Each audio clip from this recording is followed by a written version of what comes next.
Doctor BR Ambedkar open యూనివర్సిటీలో ఎవరైతే bachelor of library సైన్సెస్లో చేస్తున్నారో సెకండ్ సెమిస్టర్కి సంబంధించిన ఇంపార్టెంట్ అప్డేట్ ఈ వీడియోలో చెప్పడం జరుగుతుందండి. So first important update exam registration గురించి చెప్తాను. అండ్ సెకండ్ పాయింట్ వచ్చేసి మనకు ప్రాక్టికల్ రికార్డ్ ఏ విధంగా రాయాలి అండ్ అందులో కూడా కొన్ని గైడ్లైన్స్ ఇచ్చారు అండ్ లాస్ట్ డేట్ కూడా ఇచ్చారు. సో ఇవి ఇంపార్టెంట్ పాయింట్స్ ఎక్స్ప్లెయిన్ చేయడం జరుగుతుంది. సో ఫస్ట్ పాయింట్ వచ్చేసి ఎవరైతే bachelor of library sciences second semester వాళ్ళు ఇక్కడ 2 బ్యాచెస్ అండి, 2022 to 23 బ్యాచ్ వాళ్ళు అండ్ 23 to 24 ఈ బ్యాచెస్లో ఎవరైతే సెకండ్ సెమిస్టర్ వాళ్ళు ఉన్నారో మీరు ఎగ్జామ్ రిజిస్ట్రేషన్ చేసుకోవచ్చు. సో ఇక్కడ అప్లికేషన్ డేట్స్ వచ్చేసి 18th December 2024 to 10th January 2025. So ఈ లోపే మీరు అప్లై చేసుకోండి with late fee. So fine కూడా ఉంది, ఎవరైతే లేట్గా అప్లై చేసే వాళ్ళకు 500 ఫైన్ 16th January 2025 వరకు and 1000 rupees fine 22 January 2025. So ఎవరైతే ఈ ఎగ్జామ్ రిజిస్ట్రేషన్ ఆర్ ఈ bachelor of library sciences second సెమిస్టర్లో ఉన్నారో మీరు 10th January 2025 లోపే మీరు అప్లై చేసుకోండి, సో దట్ మీకు ఎలాంటి ఫైన్ పడదు. సో ఇది రిజిస్ట్రేషన్ గురించి. సెకండ్ పాయింట్ వచ్చేసి ఎగ్జామ్స్ వచ్చేసి మనకు 3 days ఉంటాయి. So 12th, 13th, 14th February. So ఆయన మనకు ప్రాక్టికల్కి సంబంధించినది కూడా షెడ్యూల్ ఇచ్చారు. సో ఇవి మనకు 3 hours డ్యూరేషన్ ఉంటుంది ఈ ఎగ్జామ్. సో దానికి సంబంధించిన ఇక్కడ నేను డిస్ప్లే కూడా వేస్తున్నా, అందులో చూడొచ్చు. So for practical exam contact study centre. So మీకు ప్రాక్టికల్ ఎగ్జామ్స్ ఏవైతే ఉంటాయో మీ యొక్క స్టడీ సెంటర్ మీరు ఎక్కడైతే ఆప్ట్ చేసుకున్నారో ఆ కాలేజ్కి వెళ్ళి కంప్లీట్ డీటెయిల్స్ తెలుసుకోవాలి. సో ఎగ్జామ్ ఫీ వచ్చేసి ఈచ్ పేపర్కి 200 ఉంటాయి. సో మీ థియరీ ఒక పేపర్కి 200, అలా 3 సబ్జెక్ట్స్ ఉంటే 600 అండ్ ప్రాక్టికల్స్కి సంబంధించింది సపరేట్ ఫీ.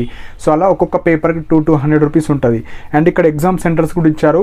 ఇదే పీడిఎఫ్లో మనకు తిరుపతి, విశాఖపట్నం, వరంగల్, సికింద్రాబాద్, విజయవాడ అండ్ మనకు doctor BR Ambedkar open university. So ఈ 6 సెంటర్స్లో మీరు ఎక్కడైనా ఏదైతే మనకు హాల్ టికెట్ రిలీజ్ అయినప్పుడు మీకు సెంటర్స్ పడితే అక్కడ వెళ్ళి ఎగ్జామ్స్ రాయాలి. సో ఇవి మనకు ఎగ్జామ్ రిజిస్ట్రేషన్ గురించి. ఇప్పుడు సెకండ్ పాయింట్ వచ్చేసి మనకు ప్రాక్టికల్ రికార్డ్ అండి. సో మెయిన్గా లైబ్రరీ విజిటింగ్ రిపోర్ట్ ఎట్లా రాయాలి, అందులో ఎలాంటి ఇంపార్టెంట్ పాయింట్స్ వాళ్ళు ఇంక్లూడ్ చేయమన్నారు, డీటెయిల్గా పీడిఎఫ్ ఇచ్చారండి. సో ఆ పీడిఎఫ్స్ లింక్స్ కూడా కింద పోస్ట్ చేస్తా అండ్ మన టెలిగ్రామ్ ఛానల్ కూడా పోస్ట్ చేస్తాం. సో దట్ డౌన్లోడ్ చేసుకున్న తర్వాత అదంతా చదవండి, చదివి ఎలాంటి పాయింట్స్ మనం ఇంక్లూడ్ చేయాలి, వాళ్ళు పాయింట్ టు పాయింట్ ఇచ్చారు, ఈ పాయింట్స్ మీరు ఇంక్లూడ్ చేయండి రిపోర్ట్లని, రిపోర్ట్ ఏ విధంగా రాయాలి, ఎన్ని పేజెస్ రాయాలి, ఎన్ని మార్క్స్ ఉన్నాయి, డీటెయిల్గా ఉన్నాయి. సో అవి కొన్ని ఇంపార్టెంట్ పాయింట్స్ చెప్తా. సో లైబ్రరీ విజిటింగ్ రిపోర్ట్ అంటారు దీన్ని. సో టోటల్ 60 మార్క్స్ ఉంటాయండి. సో నెగ్లెక్ట్ చేయకండి. రిపోర్ట్ వచ్చేసి మీరు ఒక 40 to 45 పేజెస్ అయితే రాయాలి. A4 షీట్స్ తీసుకోండి. సో A4 షీట్స్లో 1 side మాత్రమే రాయండి, డబల్ సైడ్ రాయకండి. 1 sideలో నీట్గా మార్జిన్స్ వేసి వాళ్ళు ఏమేమి ఇంక్లూడ్ చేయమన్నారు పాయింట్ వైజ్ ఇచ్చారు, అవి మాత్రమే ఇంక్లూడ్ చేస్తూ దానికున్న మీరు ఏం అబ్జర్వ్ చేశారు డిస్క్రిప్షన్ అంతా మీరు రాయండి.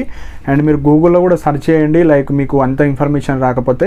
సో A4 షీట్లో రాయాలి. సో రాసి మీరు ఆ పేపర్స్ అన్ని స్పైరల్ బైండింగ్ చేయండి, కొద్దిగా బాగుంటాయి. స్పైరల్ బైండింగ్ చేసి మీ యొక్క స్టడీ సెంటర్లో ఇచ్చేసేయండి. సో ఇక్కడ ఈ లైబ్రరీ విజిటింగ్ రిపోర్ట్కి కూడా మనకు లాస్ట్ డేట్ ఇచ్చారు 4th January 2025. సో ఫాస్ట్గా మీరు రాసి మీ యొక్క స్టడీ సెంటర్లో 4th January లోపు మీ స్టడీ సెంటర్కి వెళ్ళి ఇచ్చేసేయాలి. అండ్ మెయిన్ పాయింట్ వచ్చేసి ఎలా రాయాలంటే ఆ పీడిఎఫ్లో గైడ్లైన్స్ ఇచ్చారు. ఫస్ట్ మీరు ఏం ఇంక్లూడ్ చేయాలి, సెకండ్, థర్డ్ అలా అన్ని పాయింట్స్ ఇచ్చారు. రిపోర్ట్ ఏ విధంగా రాయాలి, సో ఏమేమి మెన్షన్ చేయాలి, ఎట్లా రాయాలి అన్నీ ఉన్నాయి. సో అవి డౌన్లోడ్ చేసుకుని రాసి మీ స్టడీ సెంటర్లో ఇచ్చేసేయండి. సో ఇవి ఇంపార్టెంట్ పాయింట్స్ అండి. మీకు ఏమైనా డౌట్స్ ఉంటాయి లైబ్రరీ సైన్సెస్కి రిపోర్ట్ గురించి కావచ్చు, రిజిస్ట్రేషన్ గురించి కింద కమెంట్ సెక్షన్లో మెన్షన్ చేయండి. వీటికి సంబంధించిన రిజిస్ట్రేషన్ లింక్, మనకు ఎగ్జామ్ రిజిస్ట్రేషన్ లింక్ అండ్ ఈ పీడిఎఫ్ లింక్ కూడా కిందనే కమెంట్ సెక్షన్లో మెన్షన్ చేస్తా. సో దట్ అది క్లిక్ చేయగానే మీకు డీటెయిల్ పీడిఎఫ్ వచ్చేస్తుంది. అండ్ నా టెలిగ్రామ్ ఛానల్లో కూడా జాయిన్ అవ్వండి. దీనికి సంబంధించిన లింక్స్ కావచ్చు, పీడిఎఫ్స్ కావచ్చు, అండ్ అంబేద్కర్ యూనివర్సిటీలో ఏవైతే అప్డేట్స్ ఉంటాయో అన్ని ఇంపార్టెంట్ పీడిఎఫ్ లింక్స్ షేర్ చేయడం జరుగుతుంది. దానికి సంబంధించిన లింక్ కూడా కింద కమెంట్ సెక్షన్లో పిన్ చేసి పెట్టాను. సో ఇంట్రెస్ట్ ఉన్న వాళ్ళు జాయిన్ అవ్వండి. అండ్ ఇలాంటి అప్డేట్స్ కోసం మన ఛానల్ని సబ్స్క్రైబ్ చేసుకోండి. And thank you for watching my video.